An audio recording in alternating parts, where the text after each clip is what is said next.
All right, hello and welcome everyone. Participants, you will be automatically muted and your cameras will be off throughout the panel.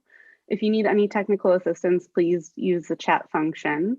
And following the panel, we will be having a question and answer session that will be conducted via the chat as well. My name is Liz Fricaro, and I am the project director of the Antiquities Coalition's Financial Crimes Task Force. The Antiquities Coalition is a nonprofit organization and think tank that unites a diverse group of experts in the fight against the illicit trade in ancient art, which is funding crime, armed conflict, and violent extremism around the world. The Antiquities Coalition unites business leaders, former government officials, lawyers, security experts, and other professionals. And in this work, they join forces with a wide range of partners, including the art world, to strengthen legal markets and trade practices. We are so fortunate today to have a distinguished expert panel to share their insight on this critical topic. Tess Davis is a lawyer and archaeologist by training and is executive director of the Antiquities Coalition. She oversees the organization's work to fight cultural racketeering and also manages the day-to-day operations of the Institute's staff in Washington, D.C., as well as programs overseas. Mike Lockney is the former director of special operations at the U.S. Environmental Protection Agency, OIG Investigations, and has served in counterterrorism as a counterterrorism instructor for the Department of Defense. He designs and delivers training programs in support of the development of skills in the investigation of financial crimes, counterterrorism, fraud, and employee integrity. Tess Davis, if you would like to take a moment to introduce yourself. Yes. Wonderful. Good morning, everyone, and thank you so much for joining us today. Again, my name is Tess Davis. I'm executive director of the Antiquities Coalition as well as an attorney. And I just wanted to start by telling you a little bit about our Financial Crimes Task Force, which will be coming up throughout the session today, and which the other speakers, we were so lucky to have them involved with this effort. So we convened the Financial Crimes Task Force to support both the public and the private sector in combating financial crimes via art and antiquities, be that trafficking, money laundering, terrorist financing, fraud, forgery. The list goes on and on. This was a multi-stakeholder initiative, the first of its kind in the United States, and it united allies from the financial sector, from the art world, and the legal communities, as well as former law enforcement and government officials. And over the course of around a year and a half, this diverse group of experts worked together to develop recommendations for protecting the American art market from criminal misuse. And their resulting report, Reframing US Policy on the Art Market, was published in September of last year through an interactive resource. And what this report did, it calls for new policies, new practices, new priorities for the United States to implement on its own and also in conjunction with the private sector and international community. So I encourage everyone here to visit the website, explore the interactive resources, and read the report in full. However, I know we have a discussion to get to, and again, several elements of this will be coming up. So look forward to answering your questions soon in the discussion. And Mike Lockney, would you like to introduce yourself? Yeah, sure, Liz. Thank you. Sounds okay? Everything you can hear okay? All right, great.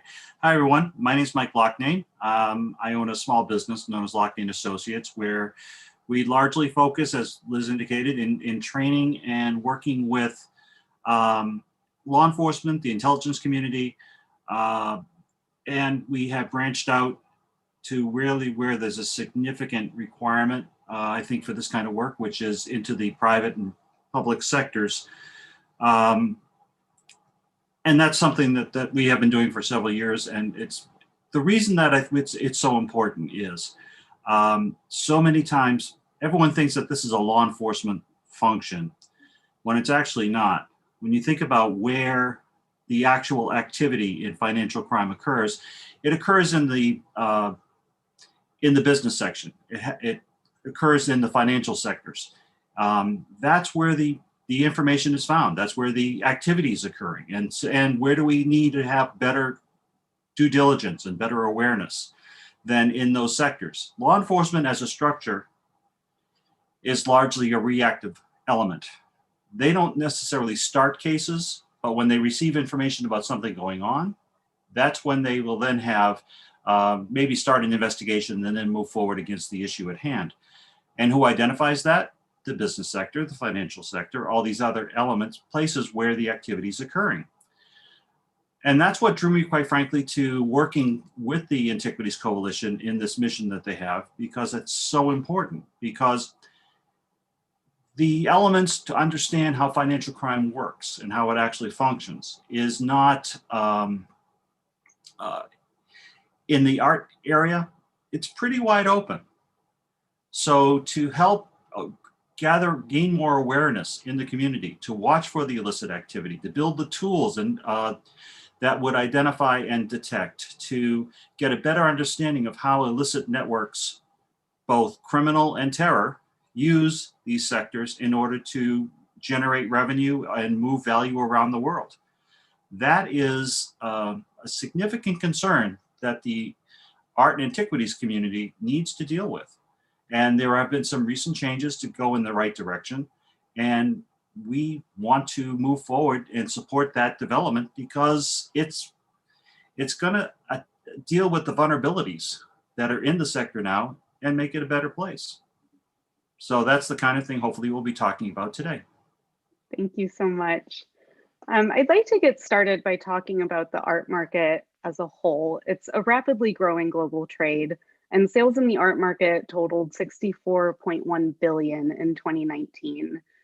Art and collectible wealth held by ultra high net worth individuals worldwide is predicted to grow from 1.62 trillion in 2016 to an estimated 2.7 trillion in 2026.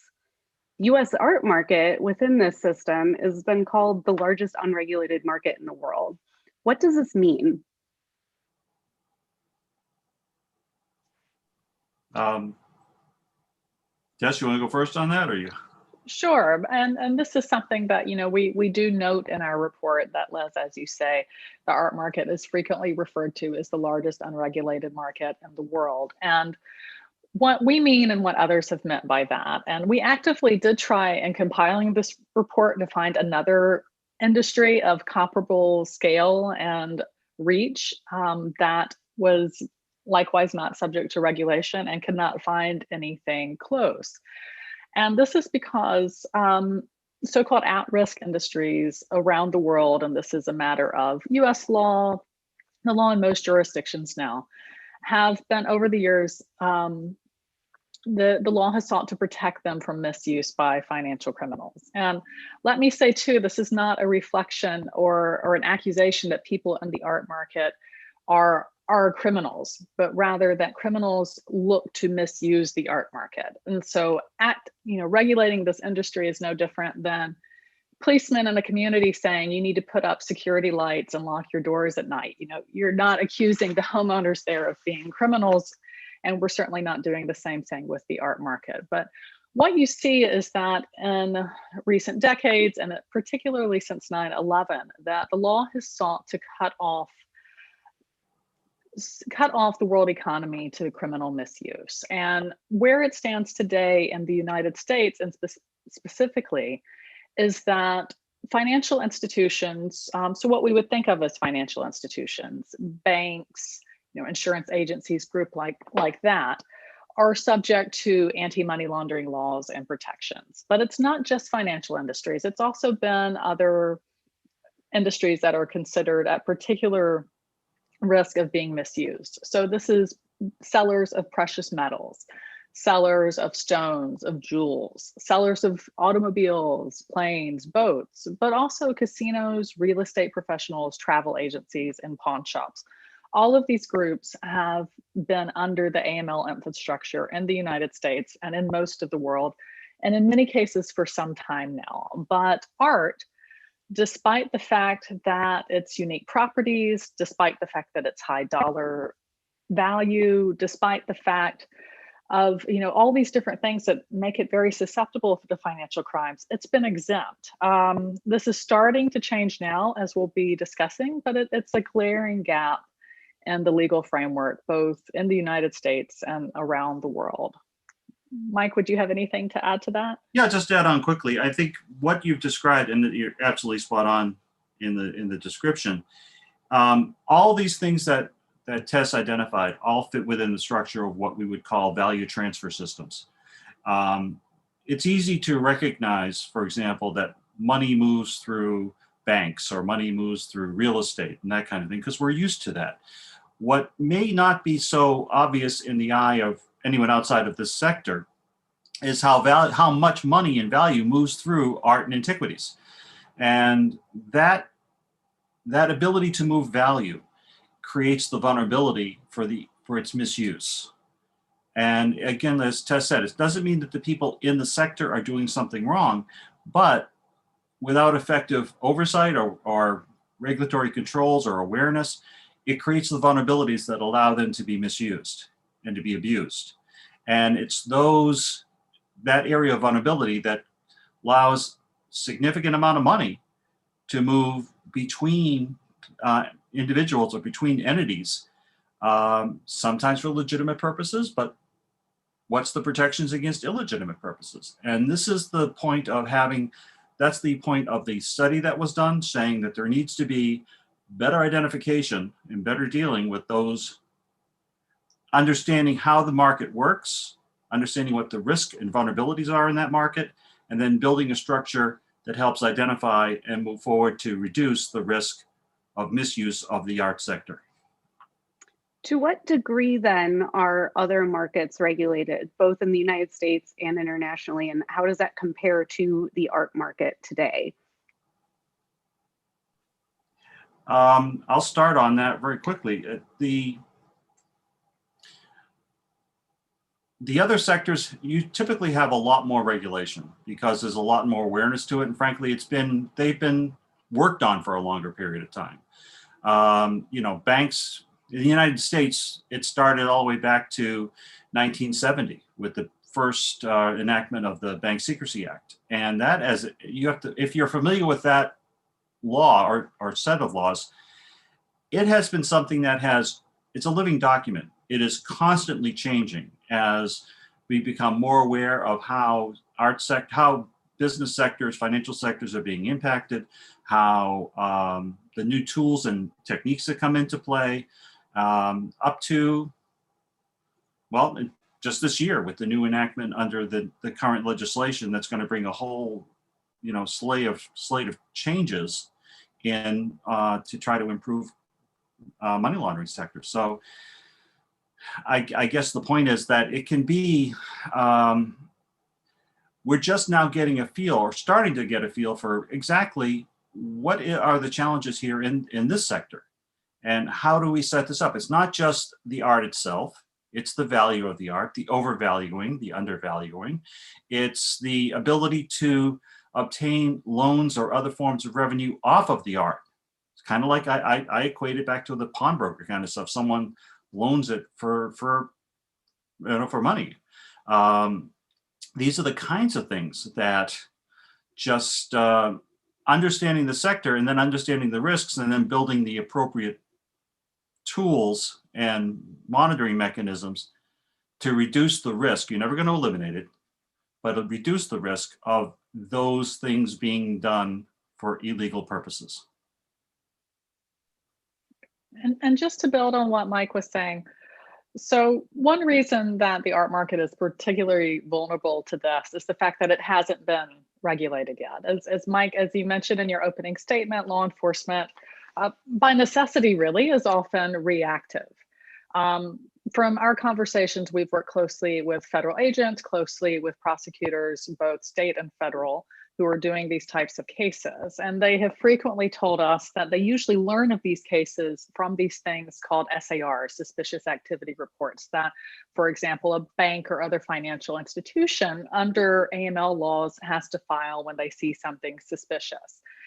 Art market actors, even if they're acting in a financial capacity, for example, Mike mentioned, loaning money against art, which is happening, they have not been required to file these reports. So it's a bit of a chicken and an egg situation. Law enforcement doesn't get the tips about what's suspicious, they then don't have anything to investigate unless they actively go searching for it. And so you don't see the number of cases that you might see in other areas.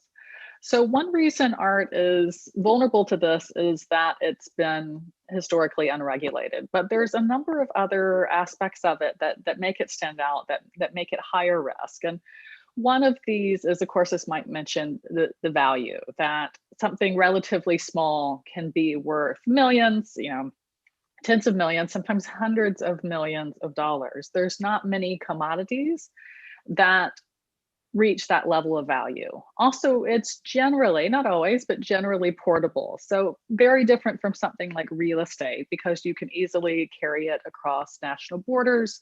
You can easily ship it, where we see, an increasing number of antiquities, illicit antiquities that are looted and trafficked going through sites like FedEx. It's technology has made these things easy. But on top of all of this, you also have the fact that the price can vary widely. So things like gold have a pretty standard price globally, but you can take a painting, an antiquity, give it to two equally qualified experts or appraisers, and they could come up with widely different values for it financially. Then you put that piece up for auction, and what someone is willing to pay for it will be widely different from that. And so that fact can be easily misused by criminals to undervalue something, to overvalue something, as the case may be. And finally, another aspect that contributes is that the art world has always had what they themselves perhaps would call a culture of discretion, what others might call a culture of secrecy, but it has not been unusual to not know the name of the owner of something that you're buying. Which, we would never buy a car from someone not knowing who that person or institution, not knowing who the seller was. But this happens through, for art all the time. In fact, I think sometimes, certainly at auction, you're more likely to not know the actual owner than you are to know who the owner is, which is not something that you see in a lot of other, goods transfers. The comparison to a pawn shop is very apt, because when you look at the business models of a major auction house, they really operate much like a multi-billion-dollar pawn shop. But again, pawn shops, mom and pop businesses, and Milwaukee, or here where I live in New Orleans, they've been subject to these anti-money laundering laws. The major auction houses haven't. So this is something that we're hoping will change, again, both to protect the art market itself, but also to, protect our cultural heritage. And to what degree have efforts to regulate the art market been successful? We know that legislation has recently been passed in the United States. How does that compare to other major market countries? Well, I'll start on that first, if that's okay. There's really, there has been a significant international movement to try to bring this under more visibility, I guess. And I want to be careful how I say that, because we're not, there's not an effort to say, okay, now we have to rein in the whole art market, but it's more just understanding that it has significant risk factors that are, that have been addressed in other sectors where value transfer occurs, and it just hasn't been significantly shaped in this market. So it's bringing that in. The best example I can give you is, for a couple of years ago, the European Union, they have a series of rules within their directives called the anti-money laundering directives. And the sixth one they came out, which is specific to dealing with anti-money laundering. The history of them brings in requirements relative to reporting, the filing of suspicious transaction reports, all the things Liz was kind of talking about. The sixth money laundering directive added art and antiquities, or added art dealers into that as a structure. So now that is still being built. This stuff doesn't all of a sudden go poof, here's the new law, everybody follow it. There has to be a structure to really put this into play, but it is in the directive, so things are going to happen. And this will require the reporting of activity, or require suspicious activity reporting, but it also will require a certain amount of due diligence and disclosure as to who's active in the market and vetting those people to make sure that it doesn't appear it's happening for illicit means. That actually, there's a lot of information that will be in public registers relative to this. So people at large will be able to see, who's engaged and what's going on, and deal with that point that Tess brought up about anonymity, which is a significant tool or capability within the art sector. Tess mentioned, and the reason for the report, that I was honored to be a part of the team to pull that together under the Antiquities Coalition, help bring in new legislation for antiquities dealers in the United States, where that's going to come into play, and they're going to have a requirement relative to meeting the same requirements as other like industries that are present in the US. So you can see that this is going to bring in the requirements for compliance. It's going to bring in the ability to have more visibility about what's going on. And hopefully it works two ways. One is more information will come into the area of the government, law enforcement, for example, so that if illicit activity is identified, an investigation can take place. But secondly, it's going to ensure that tools and capabilities are inserted into the sector to be more alert to what's going on in the sector and be more mindful for the way business is being conducted. Nobody wants to deal with illicit activity in any business. And this is simply making sure everyone's aware that this is the kind of thing that's going on, and here's what to watch for. Yeah, and just to build on that, as Mike mentioned and Liz mentioned, other jurisdictions have begun to tackle this. Of course, this is coming relatively late in the scheme of things. We mentioned that the Bank Secrecy Act was back to 1970. Coincidentally, that's the same year as the main international treaty to combat the illicit trade in art and antiquities. So it's taken, half a century to get to this point where we're starting to see it. But we are starting to see it, particularly in Europe. Mike mentioned the EU directive, but also the United Kingdom and Switzerland have also similar laws on the books, meaning that effectively Europe is increasingly covered. Now, what does this mean for the United States?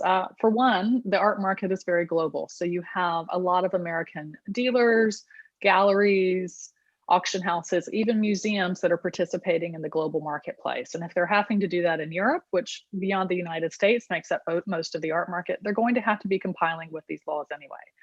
Two, it means that if the United States doesn't take comparable action, we're going to risk our market becoming more of a safe haven for the criminals who are seeking to jurisdiction shop and looking for favorable places to commit their crimes. And so it does both, on the one hand, the laws we're seeing in Europe will, perhaps make it easier on the art market if we start to see a similar standard across the world.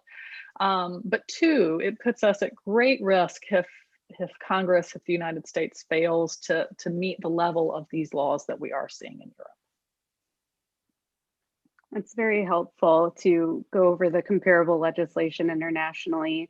Are there particular challenges to implementing this legislation within the art market that maybe are unique to the art market and we have not seen in comparable markets that have come under AML regulation recently? Mike, would you like to start with that? Oh, I can. I think my position may be a little bit different than yours, but I'll take a shot at it first.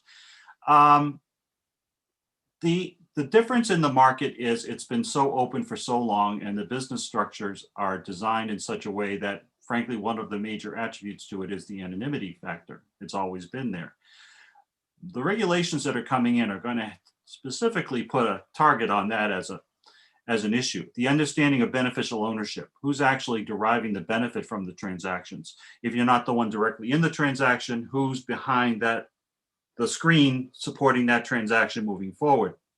We've all seen or been participants in those auctions where you've got those guys on the phone and they're waving their hands when they're up to 25 cents for a product. That's about the range I can afford. But that's the point is there's an anonymity factor that this stuff is going to deal with. So I guess just to put it very quickly, there are current practices in the market that are different from other ones. that they're going to have to deal with. It's not like those practices have not been looked at other places.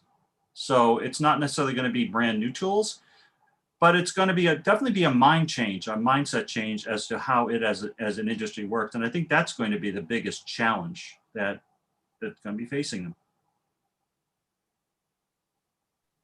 No, and as Mike mentioned, there on the one hand, there's no need to reinvent the wheel here.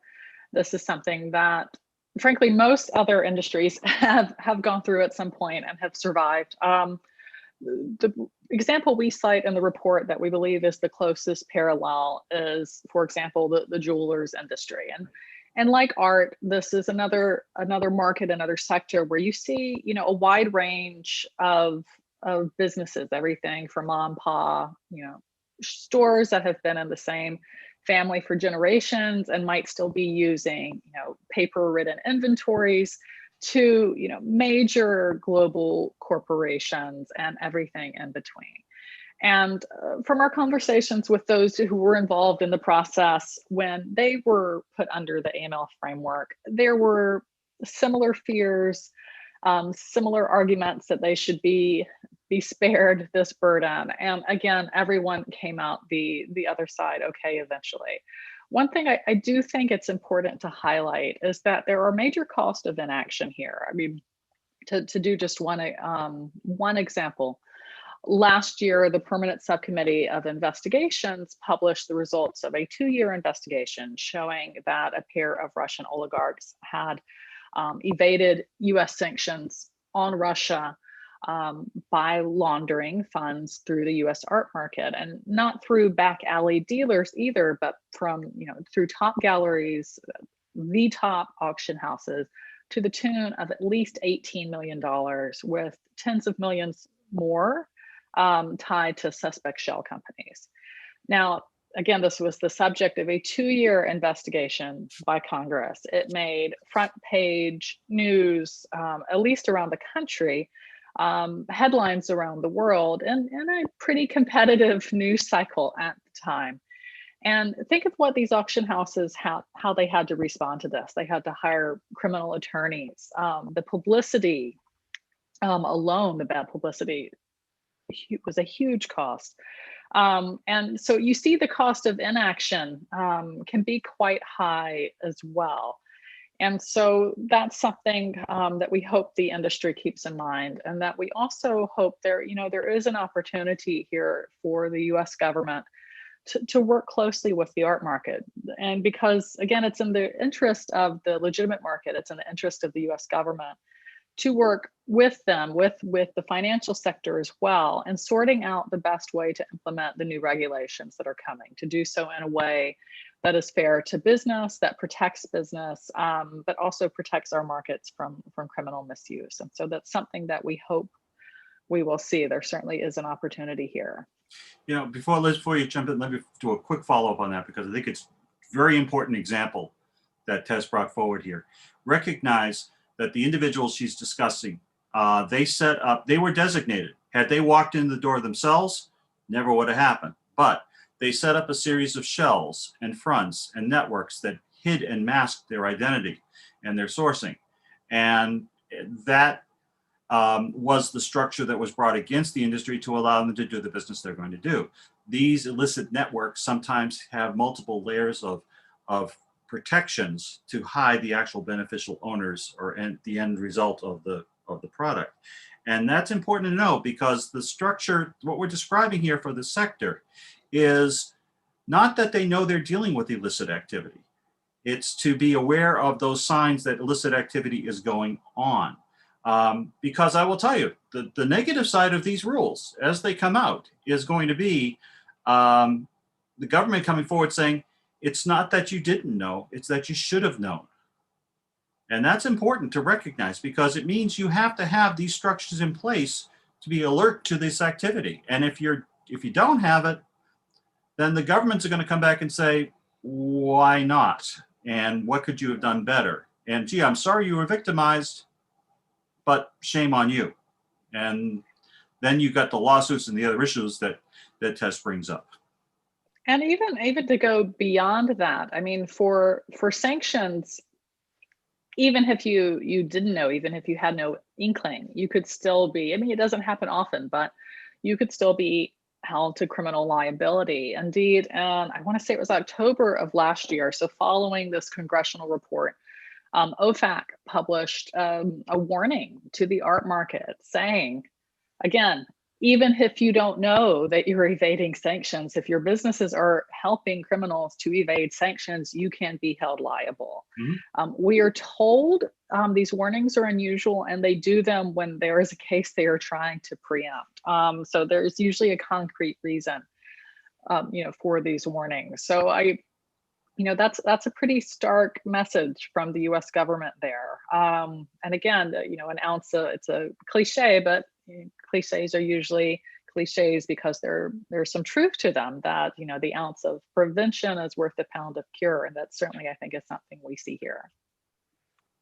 In the example that you raised here with the Russians who were evading sanctions, that's just two individuals, and some commentators claim that you really shouldn't judge an entire industry based on the actions of just a few bad actors. And what is your response to that argument? Well, to jump in here, again, I think, we keep coming back to this point, but I think it's important to stress that the art market was as much a victim of the Rodenbergs as, the US government was. Again, we can only imagine the conversations that went on behind closed doors, Sotheby's and Christie's, when you have US investigators and OFAC showing up on your doorstep, and you get your Wall Street Journal and you're on the front page of it for helping, these dear friends of Putin evade US sanctions. The Antiquities Coalition, and this is included in our report, has done a lot of research on the intersection between the art market and financial crimes.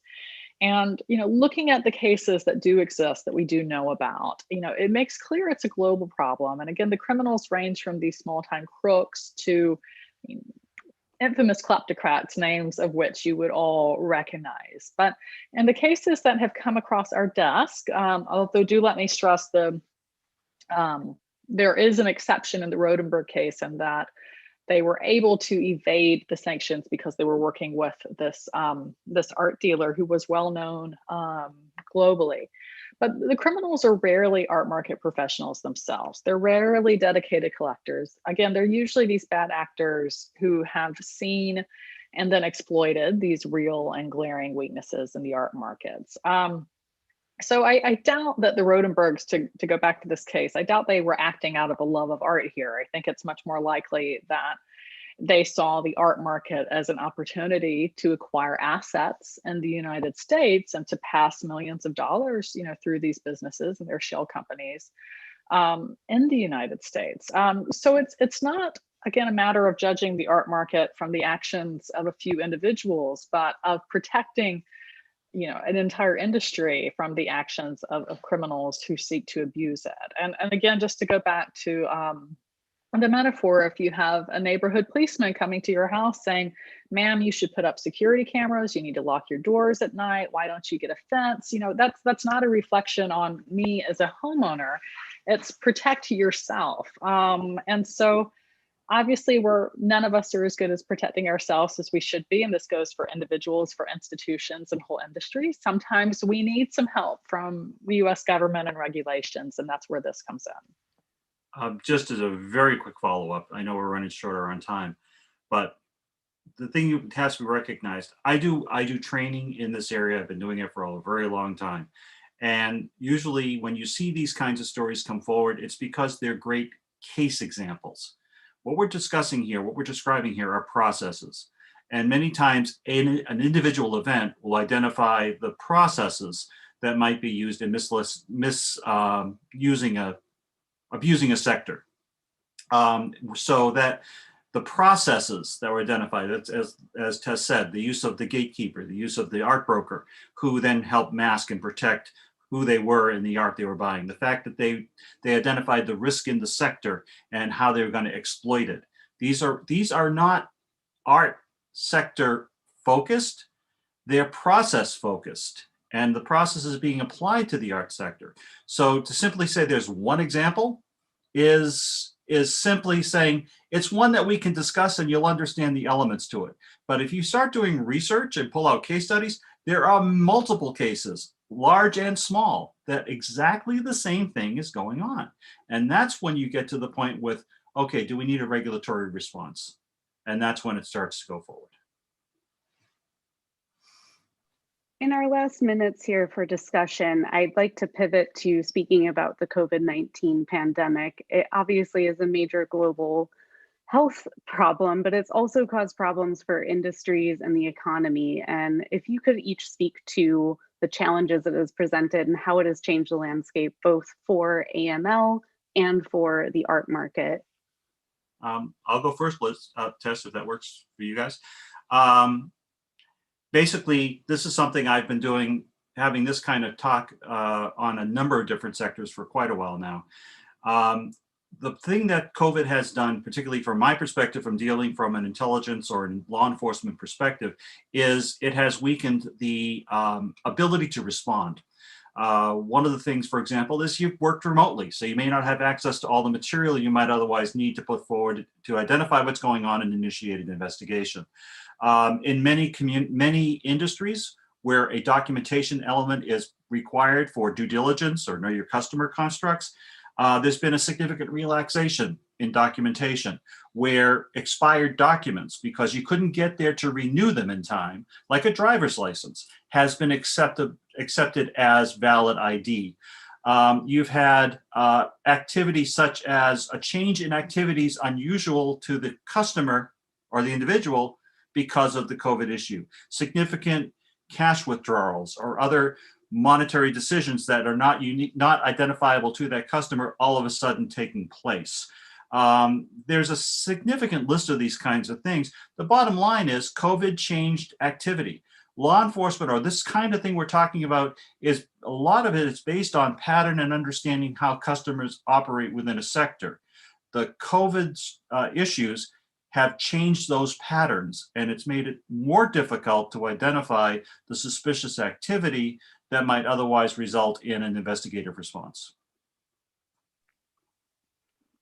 Yeah, and just to build on that, a lot of this is happening in real time, so we probably won't know the full impact of COVID for ages. But the initial things that we were seeing, and this was frankly in the earliest days, actually even when lockdowns were being discussed before they were being implemented, worked closely with a number of site security experts and museum security experts, and they were all going, wow, this is going to be really dangerous for heritage collections and sites, because whether you're talking about looting in Cambodia, whether you're talking about the heist of the Gardner paintings in Boston, criminals, use crisis, or in the Boston case, the St. Patrick's Parade, as a distraction to do things. And so you're looking at museums on skeleton staffs, you're looking at archaeological sites on skeleton staffs. And that from the beginning, people were warning that, looting and theft is going to go up. But we've started to see that from reports, again, early on. So, just under a year ago, of increased looting at sites, of theft from museum collections. On the flip side of that, so that's the supply end for the illicit trade. On the market side, interesting things were happening as well. I don't think sales went down as much as people were expecting. In-person sales did, obviously, but you also counter that online sales have boomed. And of particular interest for financial crimes, this thing called art lending or financing skyrocketed. Again, we're still waiting on exact statistics, but the quotes that you see in the Wall Street Journal and places like that it doubled, quadrupled. And this is basically, as the name suggests, loaning money against art. So we can see how in a recession, a depression, how if you had a substantial collection of any type of art, how you might need some hard cash and might be willing to take out a loan for that. As this come up, the auction houses and a number of boutique firms are acting as lenders in that cases. So they're acting as banks effectively, but they haven't been subject to the same protections of banks. And so there's a lot of interesting things. It could be its own panel to discuss this, but Pretty much every expert we've talked to have said that, criminals are quicker to adapt than law enforcement. They can adapt immediately. And that, from the illicit trade, from theft, from money laundering, everyone was expecting it to go up across the board. And also that the institutions in the art market that have been particularly hit hard, where it's a museum, not getting visitors fees, where it's a gallery not having in-person sales, they have less funding, less mental bandwidth to be on the lookout and to guard themselves from this. So a concerning time, the full extent of which will probably be some time before we know. Thanks very much. In our last 5 minutes here, we'll take questions from our audience. We've already had a few submitted, so starting from in the order that we have received them. The first question is, how important is the role of free ports and other high secrecy storage facilities in enabling criminality in these markets? I have an anecdote to share about this of something that I'm embarrassed I never considered, and it's why it's so important to have interdisciplinary conversations. Let's see, probably about 2 years ago now, I was attending the annual conference of ACAMS, which is the largest, to my knowledge, anti-money laundering convention in the world. And there was a panel on this subject there. Again, the audience, we're talking hundreds of people, but mostly banks, financial industry, security experts, compliance experts, et cetera, not people in the arts. Because I don't think at the arts, I don't think we would have thought of this. And our colleague John Byrne asked the audience when the subject of free ports came up, what's the usual tariff? What's the usual tax, import-export tax on art? And you have several people pop up and go, well, usually there isn't one. I mean, again, that's a general statement. Sometimes there is, but often there's no tax coming in or out on art. And so he said the simple question I've thought about ever since then. So why would you need to put art in a free port?